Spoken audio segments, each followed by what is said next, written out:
حضرت ابو ہریرہ رضی اللہ عنہ فرماتے ہیں، رسول اللہ صلی اللہ علیہ وسلم نے ارشاد فرمایا، اللہ تعالیٰ نے فرمایا، جب میں اپنے بندائے مومن کو آزماتا ہوں اور وہ اپنی تکالیف کا شکایت نہیں کرتا تو میں اس کو قید سے آزاد کر دیتا ہوں،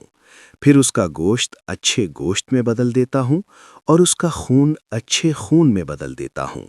پھر وہ نئے سرے سے عمل شروع کر دیتا ہے۔ عبد الرحمن بن ازہر سے روایت ہے کہ رسول اللہ صلی اللہ علیہ وسلم نے فرمایا، بندہ مومن کو جب بخار یا کوئی اور تکلیف آتی ہے تو اس کی مثال یہ ہے کہ جیسے لوہے کو آگ میں ڈال دیا جاتا ہے جس سے اس کا زنگ ختم ہو جائے اور صاف ستھرا لوہا باقی بچ جائے۔ مستدرک امام حاکم 1290۔ حضرت ابو رافع رضی اللہ عنہ روایت کرتے ہیں، رسول اللہ صلی اللہ علیہ وسلم نے ارشاد فرمایا،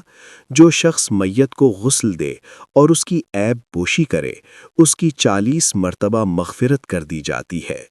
اور جو کسی میت کو کفن پہنائے اللہ تعالیٰ اس کو جنت کا ریشمی لباس پہنائے گا، اور جو شخص کسی میت کے لیے قبر کھودے اور اس کو دفنائے تو اللہ تعالیٰ اس کو قیامت تک اس شخص کے برابر ثواب دے گا جس نے مکان بنا کر کسی ضرورت مند کو اس میں ٹھہرایا ہو۔ مستدرک امام حاکم 1307۔